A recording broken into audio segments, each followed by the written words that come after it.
Also, before we get started, I'd like to let our special guests and family members know that when your family member comes up for photos later on, you're very welcome to come up forward and take pictures closer, so you don't have to stay back in the audience for that. So please feel free to move out into the aisleway and come forward for those pictures. Okay.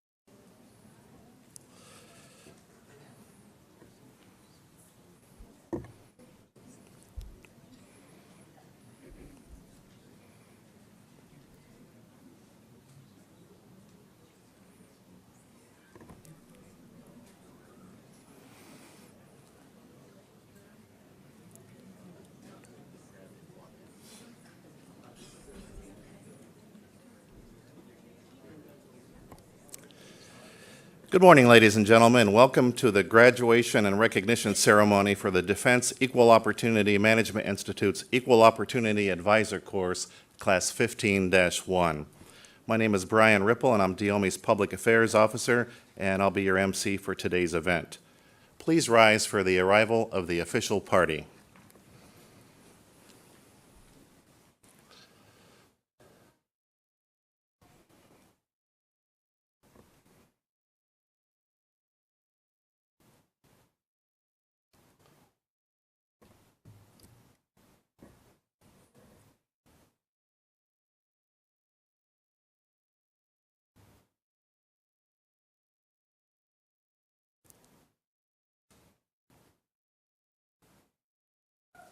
Thank you, ladies and gentlemen. Please be seated. For the presentation of the service colors by members of DOMI's Joint Service Color Guard, please focus your attention toward the center aisle here. You are all encouraged to stand as your service colors arrive, whether you're military or civilian. The Army flag symbolizes a branch of the military service older than our nation itself. Centered on the flag is a blue replica of the original War Office seal, now the seal of the Department of the Army. The Army flag is of a design used in the formative years of the nation and emphasizes the role of the Army in the establishment of and the protection of the nation.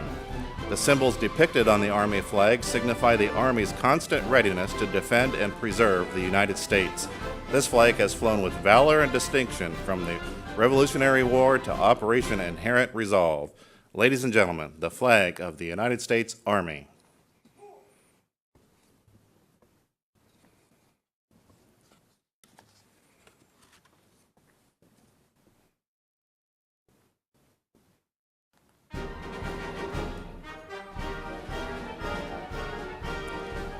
The Marine Corps flag is emblazoned in a sea of scarlet and gold, with its motto, "Always Faithful," and held high as protector of the world. This flag represents a branch of the military service that has been the first to fight since 10 November 1775.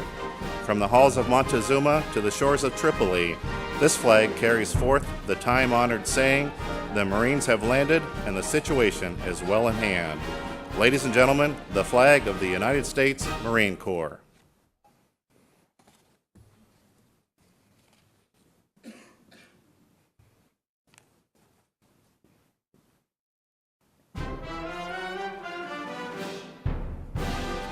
The Navy flag stems from the historic Naval Jack.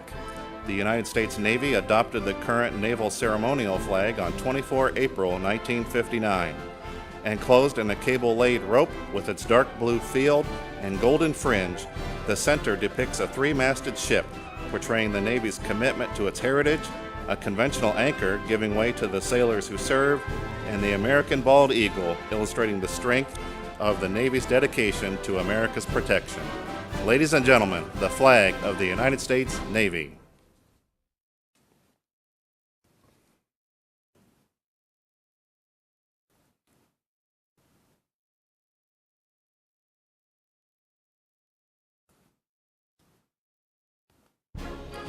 The Air Force flag has the coat of arms centered within the flag. The American bald eagle represents the United States in its air power. The blue background represents the sky, and the white clouds behind the eagle show the start of a new sky. The original 13 colonies are represented by the 13 white encircling stars.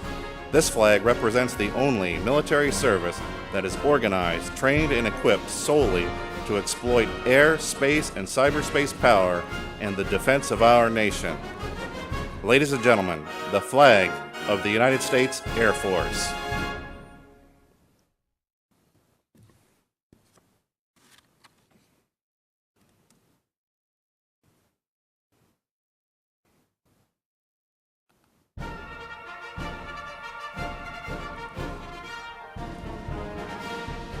The Coast Guard flag is displayed on a field of white, proudly displaying the national coat of arms, 13 stars, the year of its birth, and its motto, always ready. The Coast Guard flag represents a branch of the military service that has fought in every war, saved billions of dollars worth of property from shipwrecks and floods, rescued tens of thousands of people from disaster, and ensures America's borders are protected from terrorism.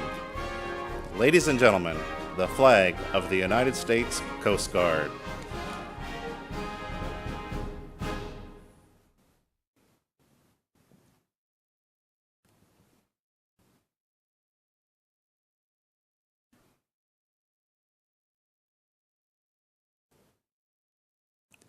Ladies and gentlemen, please rise for the arrival of the American flag, our national anthem, and a moment of reflection.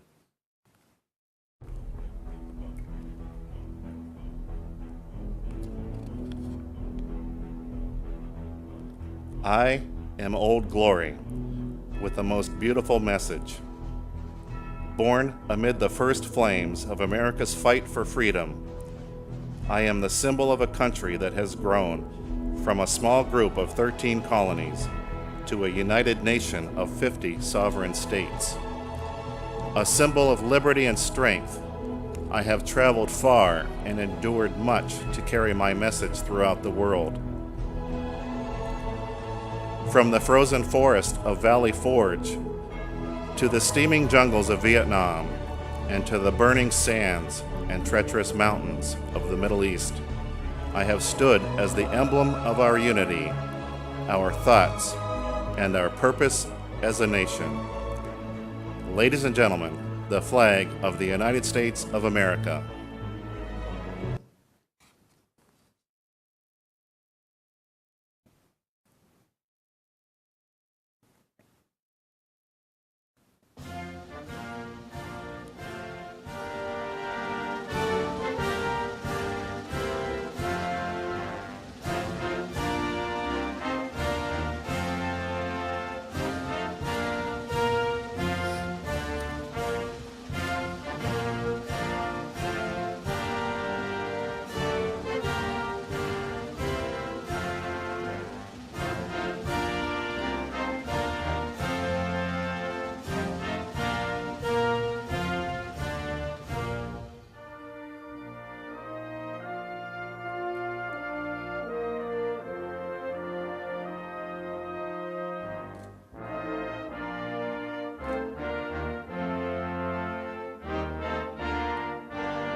Thank you very much. Please be seated, everyone.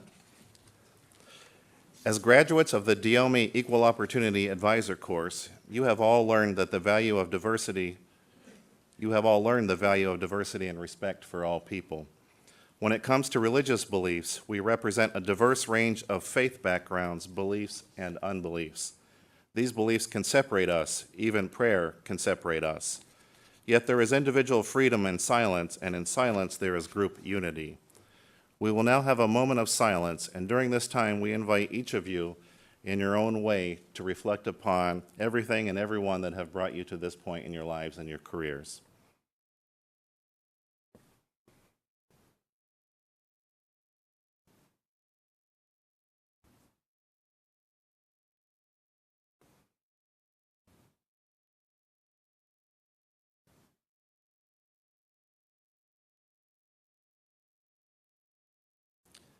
Thank you.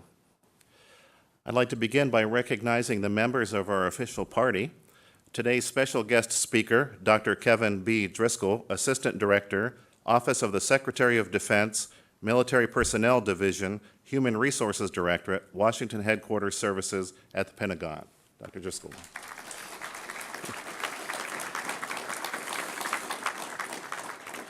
Commander Lee Levels, DIOME's Chief of Staff. And Chief Master Sergeant Carmia D. Bell, DIOME's Senior Enlisted Advisor. I would also like to recognize our special guest and distinguished visitors attending today's ceremony. We are honored to have Ms. Barbara Arthur, Regional Director of the Office of United States Senator Bill Nelson. Representing the 45th Space Wing Commander, the 45th Operations Group Deputy Commander, Lieutenant Colonel Thomas St. Marie. I'd like to also welcome Sergeant First Class retired Juan Santiago, a student of Class 73-2. And representing the 1971 DIOME Foundation, we welcome Chief Master Sergeant retired Eugene Johnson. And I also want to pay a special welcome to Dr. Bill Yates and his wife, Dr. Sue Yates, our former Dean of Education.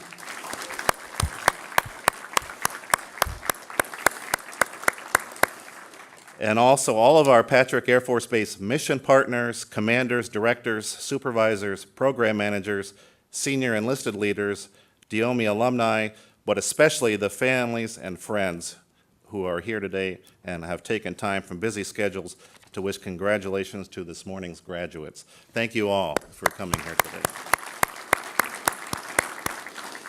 Ladies and gentlemen, please join me in welcoming our Chief of Staff, Commander Levels. Good morning, everyone. 15-1. Getting out of Dodge today. We're glad to see you go, too. Welcome to today's graduation and recognition ceremony. I'd like to thank you all for taking the time to be with us today for yet another display of encouragement for our equal opportunity professionals. I would like to extend a special and warm welcome to the families and friends of our graduates who are here to be a part of this ceremony today. Your support and understanding have made it possible for these graduates to accomplish all that they have during the demanding studies they've had at DIOME. And they've been away from family for the last 11 weeks, and they are excited to see their family members. At this time, I'd like to say, first of all, it's great to see Dr. Yates and Ms. Yates, two Dr. Yates in the audience. Dr. Yates retired in December, and our staff is extremely happy to see you in this building today, sir. Thank you very much for being here.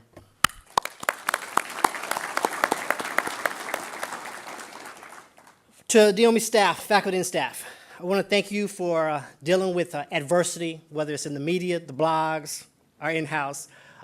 Dealing with these particular topics that we deal with comes a lot of pressure.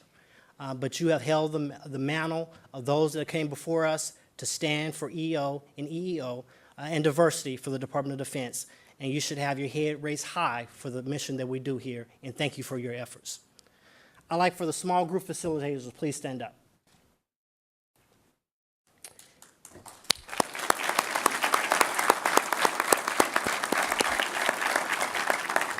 These individuals have shepherded these students over the last 11 weeks, spent a lot of valuable time with our students. They are always the face of our students. They give a lot to this organization, and I want to thank you for your efforts because these outstanding soldiers, sailors, airmen, Marines, and Coast Guardsmen represent you in all you've done over the past 11 weeks. So thank you for your service.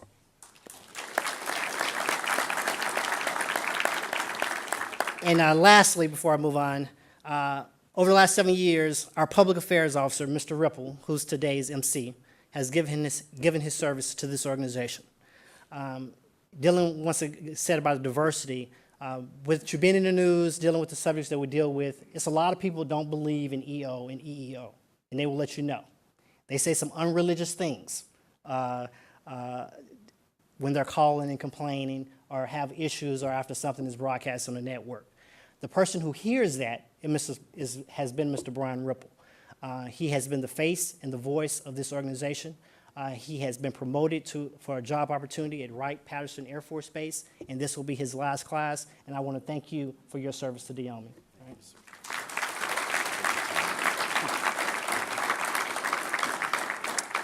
We're very fortunate today to have with us a very distinguished guest speaker. Dr. Kevin Driscoll is Assistant Director, Office of Secretary of Defense, Military Personnel. In this role, he leads a team that provides personnel support for over 2,200 military members assigned to OSD, its components, and support organizations.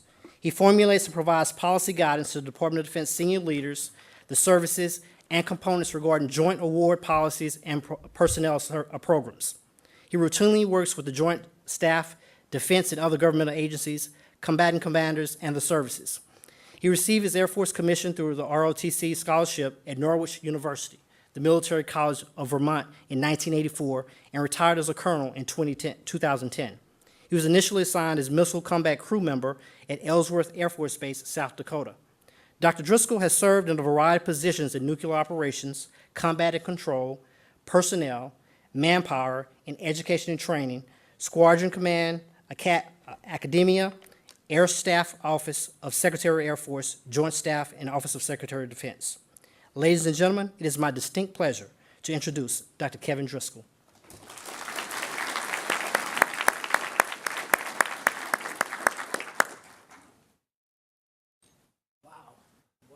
Wow, that was really long. But thank you very much. Commander Levels, Chief Bell, thank you for inviting me down here. I mean, I'm definitely getting my full of vitamin D after being in the Pentagon. In my office in the Pentagon, even though I'm on the E-ring, doesn't have windows. I'm on the 5th floor. That was an addition. They did it after the original construction. But I really want to thank you for bringing me down to Diomi. For those of you that don't know, I'm a 2-time Diomi graduate. The first time didn't work. Okay. And when I was here the first time in 1996, Ron Joe was the commandant. And then when I came back in 2000, Jose Bolton was the commandant. And Jose is now at NASA, a senior executive. And then we always work behind the scenes because, as many of you know, the Air Force is the executive agent for Diomi. And I don't know about you all. I'm not going to call the Air Force cheap, but I'm going to call them thrifty. And they are very thrifty because when I came here, we were in the abandoned buildings at the end of the flight line with the asbestos and all the other stuff that was in there. And we had to make them good on the promise, almost like the promise of America. But we had to make the Air Force good on the promise of Diomi that it made in 1971. And the last time I was here was when we broke ground with Bernie Rosker, who is the Deputy Principal Director for Personnel and Readiness, and Charmaine Thornton, who was a Director for Equal Opportunity in the Air Force. And it was a great day. And to actually see it here today and see you having the benefits of this beautiful facility and faculty, I'm just really proud of my Air Force today and of you. So kudos, Air Force. I was going to give a long speech and pump you all up on diversity and equal opportunity and why it's important. But you just got 11 weeks of that, so I'm not going to do that. If you don't get it now, it's too late, okay? But I am going to tell you about reality, okay? And you're going to be going back to reality when I'm done with my speech. You got your plane tickets, you got the rent-a-car, you're all packed up and you're ready to roll. But reality is still it's still going on, and you can see it around in society, and we're a reflection of society in many ways. But I just want to kind of share with you the fact that the work's not done. The work is far from done. My first experience working equal opportunity for the Air Force was when we were working a case at Eglin Air Force Base. And I like to fondly think of those days as it was a lot easier then, you know. We had guys driving on the flight line with KKK hoods on. So it was easy to identify them. You know, they were sticking right out. And we had to do a decree order against the Air Force and all those different things to help get them complying with the policy. But there's always going to be a gap between policy and practice. And that's where the hard work comes in. Your role as equal opportunity advisors are to help commanders see.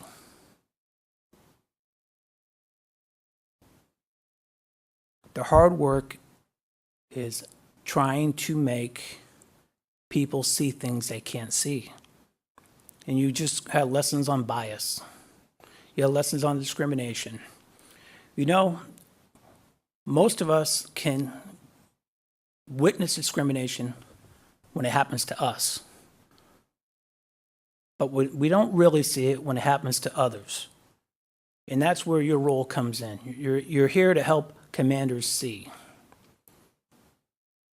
And you have 3 tools to help you with that. Your training from here at DOMI, your experience, as well as the EOAC, a very, very powerful tool. Because when we talk about diversity, and we talk about counting heads and making heads count and all those things, it really comes down to the climate and leadership. Because we could have an organization that looks like a poster, that looks like the Rainbow Coalition, and we're all singing Kumbaya. But that does not make it diverse. It's the leadership that leverages diversity in all its different facets, and however it looks. I remember talking with General Hopper when we tried a big initiative in the Air Force to increase the number of African American pilots. And back then, we had 2% African American pilots in the Air Force. Anybody in the Air Force now know how many African American pilots we have? It's probably 2%, I haven't checked. But in reality, what General Hopper told me was, and he's a graduate of the Air Force Academy, retired pilot, retired 4-star, he said, it's not the 2%, it's what you're doing with the 2%, and how you're treating that 2%, and how you're grooming that 2%. So we always get fixated with numbers, and sometimes, and I don't want to minimize the role of numbers. Numbers are important, but if you focus solely on numbers, you're really missing the big impact for diversity, the real cutting edge, the real organizational benefit of diversity. And that's readiness. That's your mission, is readiness. We all have interests on the outside. We all have our beliefs. We all have what we think we should be doing and what would be great in a perfect society. But our society is not perfect. None of us are perfect. We all have flaws. But your role is readiness. So although I may have my different opinions on a variety of things, I focused on organizational readiness and what could I do to make the Air Force or the Department of Defense better. That is your true value to the organization and your new role. Was anybody here drafted besides those 2 guys down there? Was anybody drafted? No, you all volunteered for this. So based on that, you accepted a really important job. A really important job.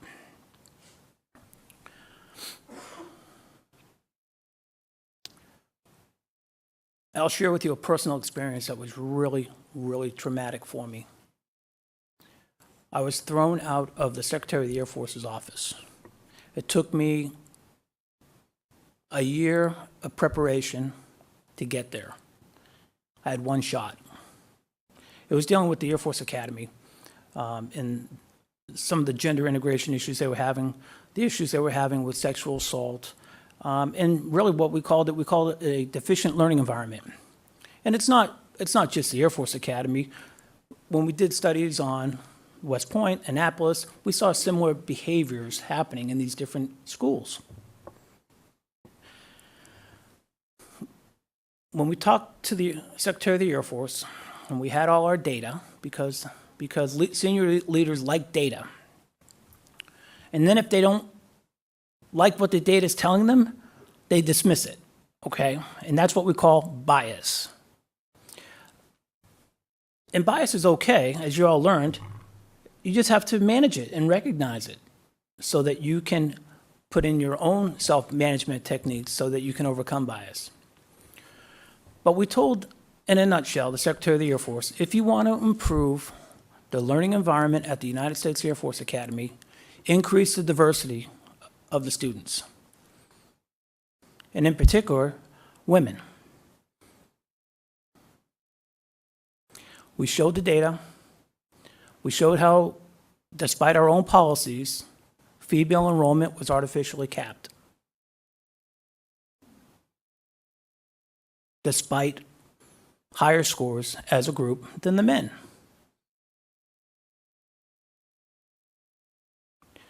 We talked about the training environment and how if you have a variety of role models in a training environment, you have a variety of leadership styles in a training environment, you help prepare people to be more diverse leaders. So you could show maybe typical masculine leadership traits as well as typical feminine traits. Both are good. And when you're building leaders for the future, you need more leadership skills, not less. You need to be assertive, aggressive. You need to be able to lead teams. You need to be able to show empathy and feel empathy. You need to be able to be decisive and aggressive. But there's also times you need to be reflective. And when we advocated that, and we presented our case, the business case, as people like to call it,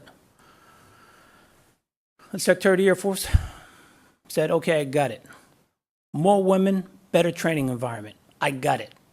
And I'm thinking, slam dunk, hey, let's go home now. Well, it's Miller time. No. Out of the blue comes this next question. And he says, what are you gonna do about my 13-year problem? Does anybody know what the 13-year problem is?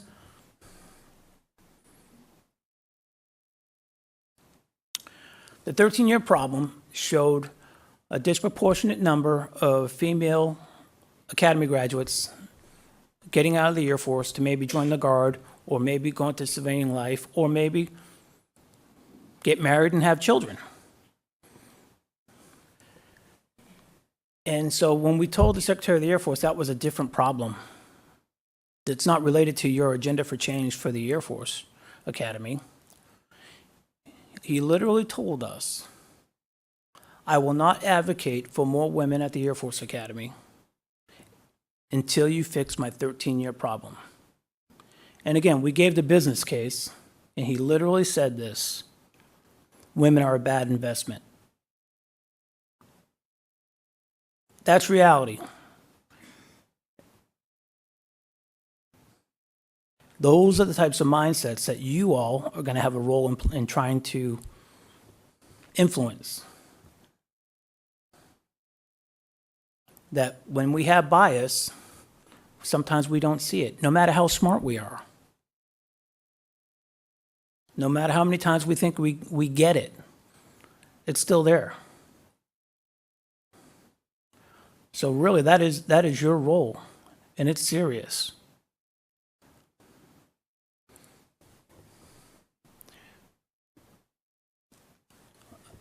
Was that a downer for you all?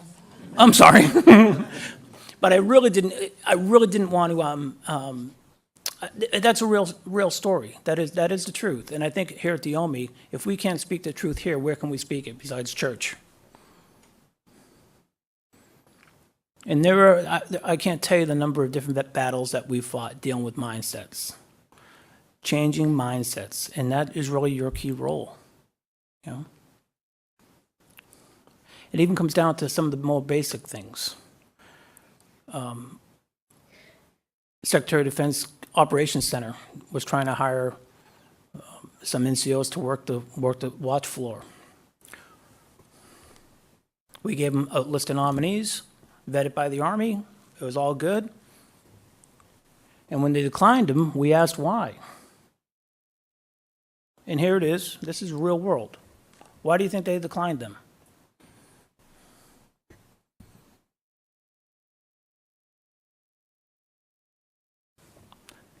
An accent.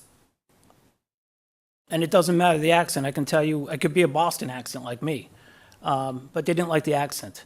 And it's those type of things that happen on a day-to-day basis that you all are in the right place at the right time to help correct.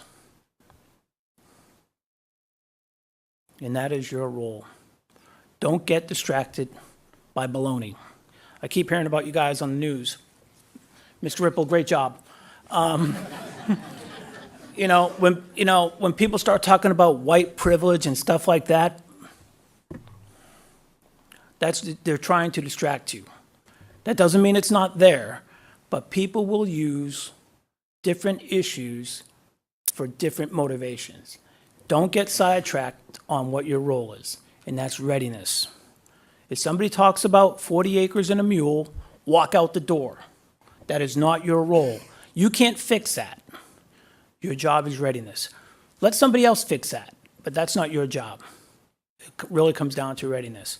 And you'll see that manifest in a variety of ways as you continue in your career. And I just want to wish you all the best, because you have a lot of work ahead of you. And we've got a lot of work to help continue making the Department of Defense the exemplar for the rest of society. And you all play a key role with that. Thank you.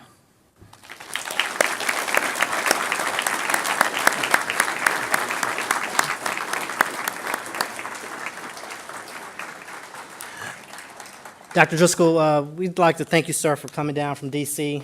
to this nice Florida weather, giving us important real-world scenarios.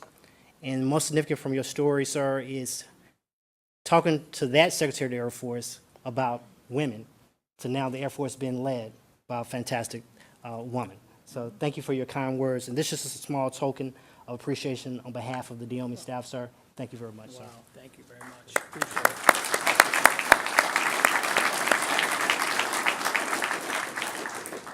Thank you. Appreciate it. Sure.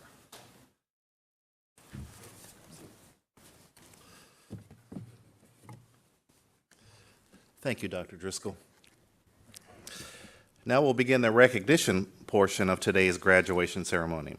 Despite having to adjust to the rigors of such a demanding training schedule, DOME students made physical fitness and volunteerism priorities in their daily activities during the Equal Opportunity Advisor course. The students of Class 15-1 walked, ran, bicycled, or swam 6,740 miles during their physical fitness program during their stay here. That is just awesome.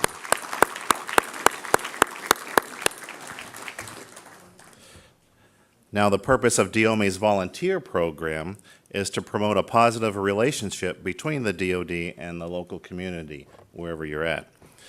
The DOME faculty fully supports the volunteer program and believes it is in good keeping with the DoD Human Goals Charter. Everybody's going to have a copy of that in their office, right? DoD Human Goals Charter. As professionals, it is critical for members of the DoD, especially personnel involved in the equal opportunity arena, to set the standard in community outreach efforts. To that end, DOME provides an avenue for those interested in participating in the volunteer program. We would now like to honor our student volunteers. In order to be recognized as a DOME volunteer, a student must have spent at least 3 hours supporting a volunteer effort of his or her choice. In EOAC Class 15-1, students as a whole volunteered 294 hours during their time while supporting various on-base and community events, including the Melbourne Air Show, the Daily Bread Food Pantry, Habitat for Humanity, an AVET project, a beach cleanup, Diomi research surveys, and many others too numerous to mention here. It is important for you to know that your volunteerism will leave a lasting positive impact on the local community. Diomi would now like to recognize the student with the most volunteer hours. Despite the rigors of the Equal Opportunity Advisor course, this student was able to volunteer 27 hours supporting these events. Would Sergeant First Class Billy Sims from Group 2 please stand and be recognized?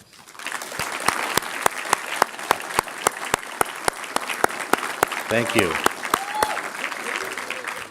Now we'd like to recognize the students from the small group who had the most volunteer hours with 139 volunteer hours. Would the students from Group 2 please stand and be recognized?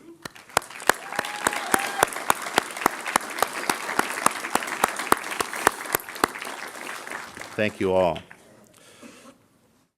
Now let's have all the volunteers for Class 15-1 please stand. So if you had 3 volunteer hours or more, please stand. Let us recognize you. Congratulations to you all. Another group of students who deserve to be recognized for their extra responsibility of assisting in the coordination between our staff, faculty, and our students are our class president and our group administrators. Would the EOAC Class 15-1 class president, Sergeant Major Jeffrey Wire, please stand and be recognized.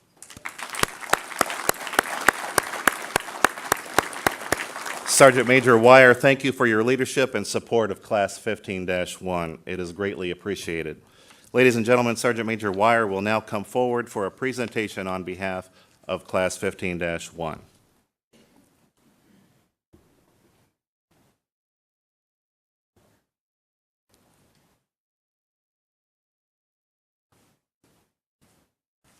Thank you. 11 weeks ago, a group of strangers gathered in this very room. We all came here to do more than just graduated. We want to help. We want to help each other. We wanted to help our services and organizations, and we wanted to help the community. We started collecting donations right away for our legacy gift. Your gift of $300 for the Wounded Warrior Project is your legacy. The local chapter of the Wounded Warrior Program was not able to be here today for this graduation ceremony. So on behalf of the Wounded Warriors Program, I would like to thank the Equal Opportunity Advisor Course 15-1 for the gracious donation. This donation will help the Wounded Warrior Program in accomplishing their mission to honor and empower wounded warriors.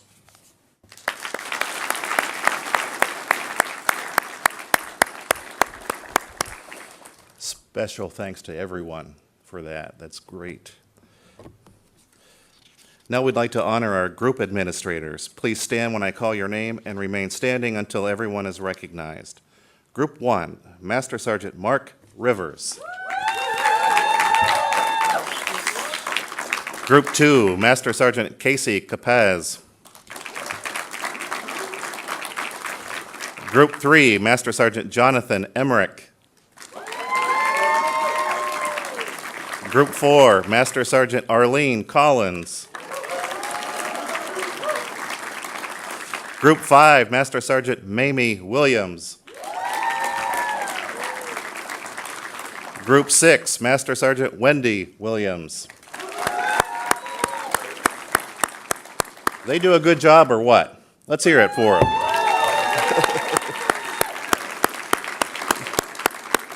Thank you. Thank you. Now, before we begin the recognition part for the class academic awards, we'd like to mention that during Class 15-1, the Diomi Library provided an opportunity for our students to write about what cultural heritage means to them in the form of an essay or a poem. Mr. Adurakov, our librarian, has informed me that he received 2 very lovely poems from 2nd Lieutenant Jamila Gonzalez and Sergeant First Class Calvin Davis, Jr. We would like to thank you both for your submissions, and please stand and be recognized at this point.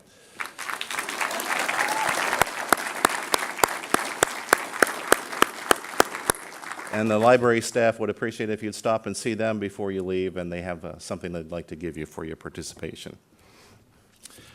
The following students have earned placement on the Dean's List and the Distinguished Graduate List.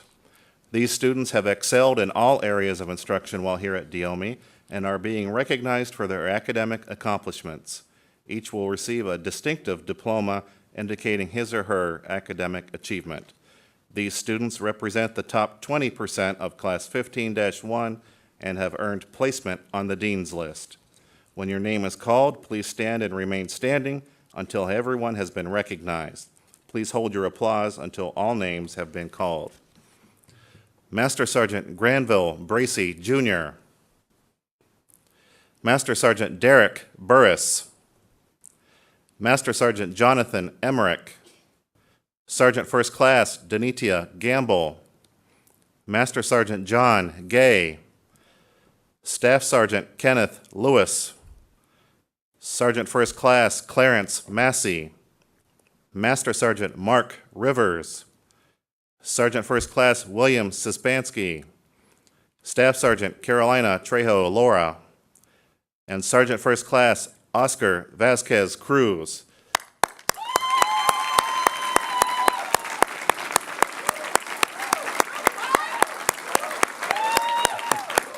Congratulations. Thank you. Please be seated. The next group of students represents the top 5% of the class and have earned the distinction of being named Diomi Distinguished Graduates. When your name is called, please stand and remain standing until all names have been announced. Staff Sergeant Kenesha Greenlee. Sergeant First Class Donna LeDuc. Master Sergeant Mamie Williams.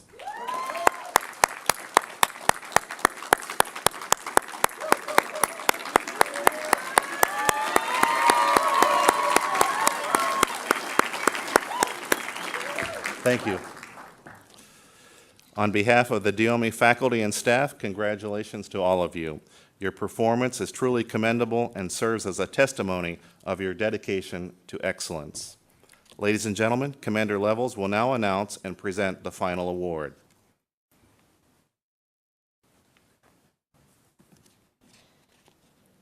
Thanks, Mr. Ripple. It's now my privilege to recognize the top student from EOAC 15-1. The Commandant's Award is the most prestigious of the Diomi class awards and recognizes the best overall achievement from among all the students. I'm very pleased to award the special recognition to Second Lieutenant Jamila Gonzalez.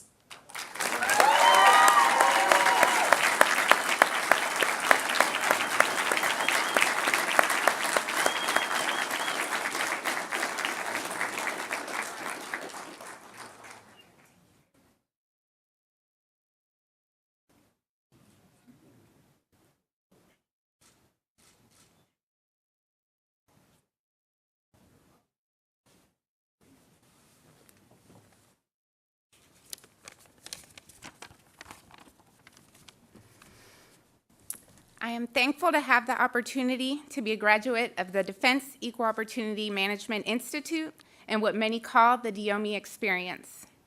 It has been an honor to have such knowledgeable facilitators, leadership, and an outstanding curriculum from which so much has been learned. I have seen our class grow as individuals, as we shared amongst each other our diverse backgrounds and experiences. I am proud to be amongst the talented group of Department of Defense Armed Forces, Coast Guard, and civilians. I'm confident that every effort has been made to prepare us for our demanding duties as we will face as equal opportunity advisors.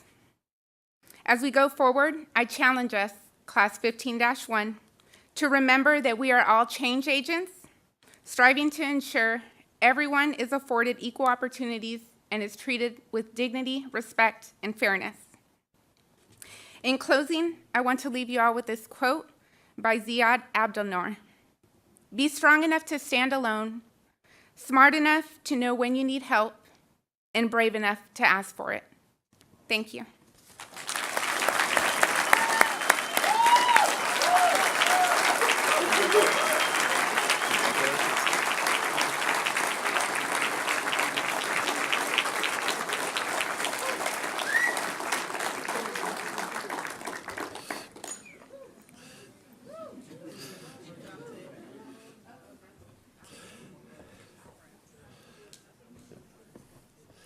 I think before I continue, I just wanted to say over 7 years of doing graduations here myself, one of the most remarkable things is to see the transformation of the students over the period of time and hear the viewpoints of the person that gets to deliver the remarks that were just delivered.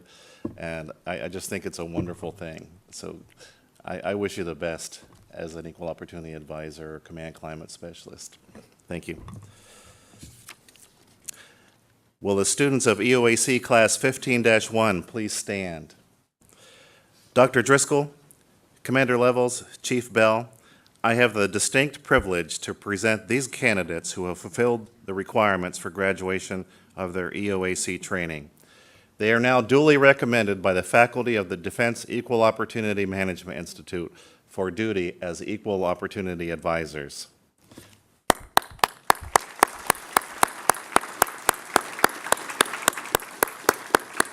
Thank you. Please be seated. Graduates, once again, Commander Levels. It's time to go. Congratulations, everyone. I'm very proud of you and all that you've accomplished during your time here at DOME. Your success as an equal opportunity advisor depends on continuing to learn and act upon the education you began here at DOME.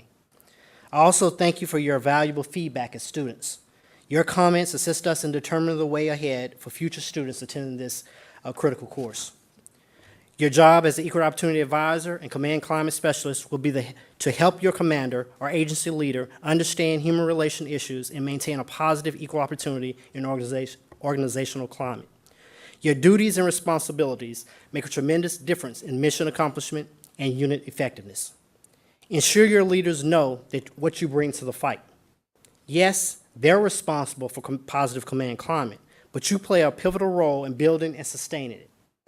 Commanders and service members assigned to your unit are relying on you to know your job. You owe it to them to be prepared to handle a wide variety of human relations issues. Prepare yourself to represent and serve the great diversity of our total force family.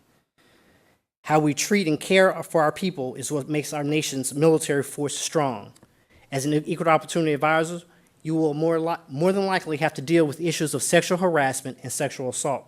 Remember to consult referral agencies such as the chaplain, the JAG, the Sexual Assault Response Coordinator, and etc., to assist those that might come to you with a concern. If you can't help the person, you should make sure you find the right person to help that individual. Remember, the Department of Defense and your respective services have made a commitment and an investment by selecting their best qualified to come here. Each of you is a reflection of that commitment, and your performance is the return on their investment. And stay out the news. In a bad way, all right?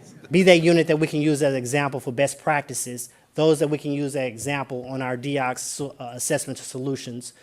Give us stories that we can put into the field fleet and wing that can help other agencies be as productive as the units that you're going to take over.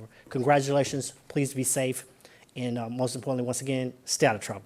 All right? Have a great day.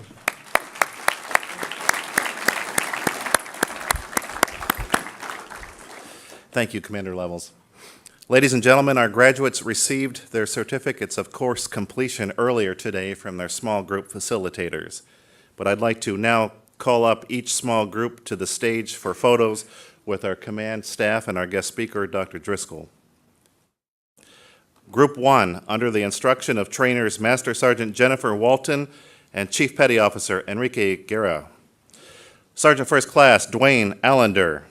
Sergeant First Class Corey Burnett. Mr. Arnold Bush. Chief Petty Officer Sean Froman. Sergeant First Class Danitia Gamble. Staff Sergeant Kenesha Greenlee. Sergeant First Class Thomas Johnson. Sergeant First Class Adriana Mercado. First Lieutenant Meta Mundell. Master Sergeant Mark Rivers. Sergeant First Class William Sispansky. Sergeant First Class Oscar Vasquez Cruz. And Sergeant First Class Melissa Wilson.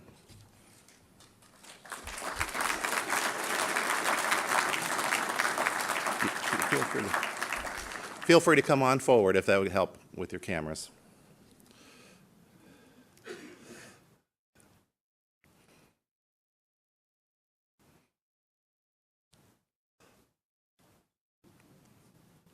Okay, thank you, Group 1.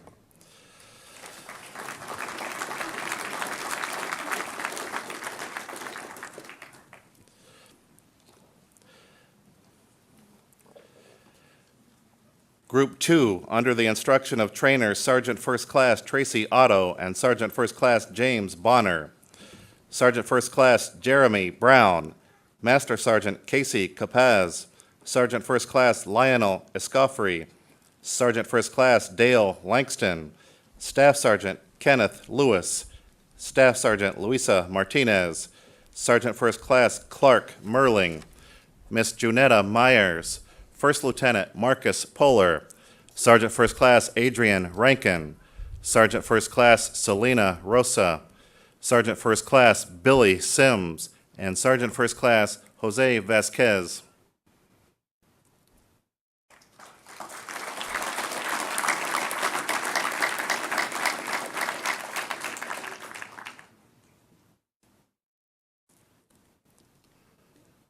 Okay, thank you, Group 2.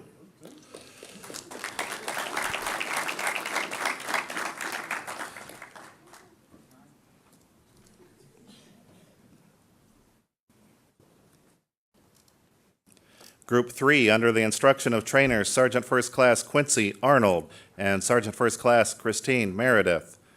Sergeant First Class Joseph Alviar, Staff Sergeant Jessica Boyd, Sergeant First Class Martinez Butler, Master Sergeant Jonathan Emmerich, Second Lieutenant Jamila Gonzalez, Sergeant First Class Donna LeDuc, Sergeant First Class Johnny Martin Jr., Lieutenant Colonel Eric Olson, Master Sergeant Jorge Otero, Gunnery Sergeant Robin Roberts Jr., Sergeant First Class Mark Robinson, Sergeant First Class Joseph Sansone, and Sergeant First Class Ramon Cerna.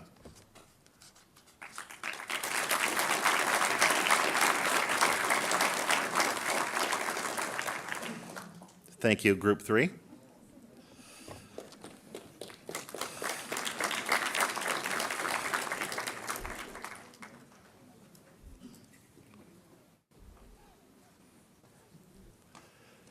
Group 4, under the instruction of trainers Sergeant First Class Jorge Zayala and Sergeant First Class Kimberly Flowers.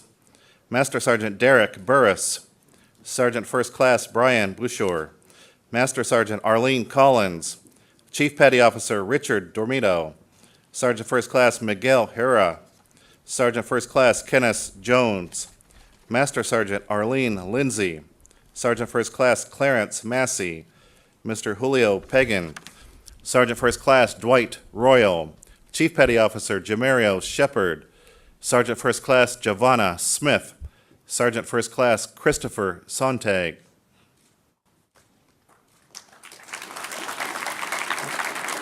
Please come on forward, it'll help. Come up.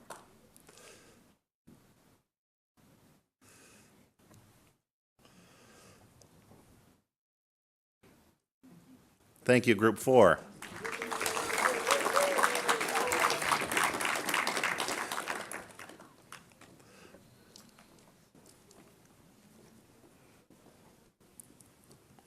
Group 5, under the instruction of trainers Master Sergeant Sonia Ferguson and Gunnery Sergeant Jesse Brown.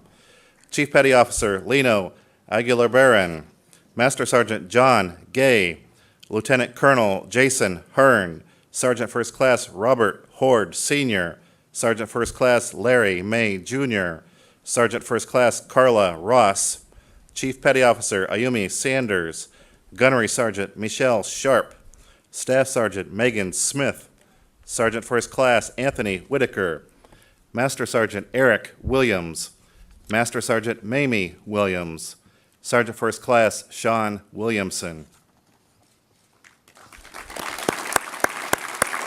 Thank you, Group 5.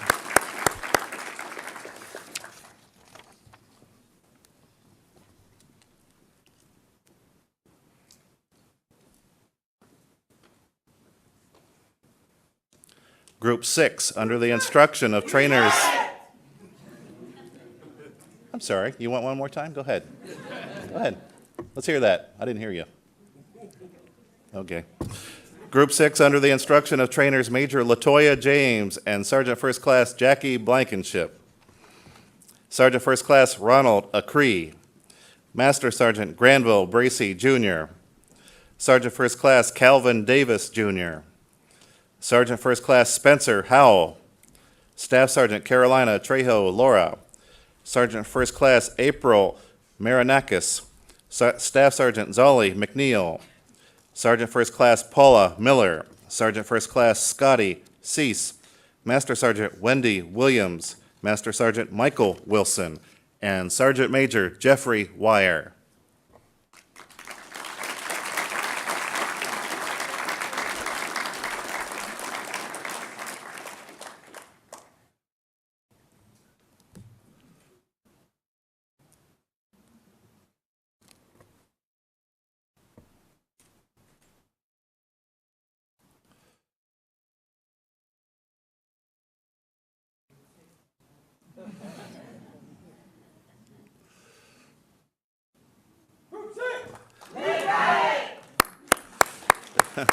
Thank you, Group 6.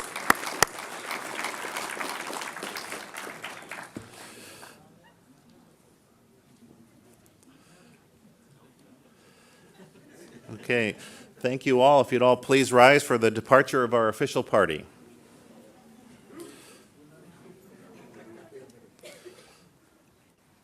On behalf of our Chief of Staff and our Senior Enlisted Advisor, as well as the entire staff and faculty of the Defense Equal Opportunity Management Institute, I would like to thank you for your participation and your support of today's graduates. Congratulations, Class 15-1, and our best to you as you return to the field and fleet. Dismissed.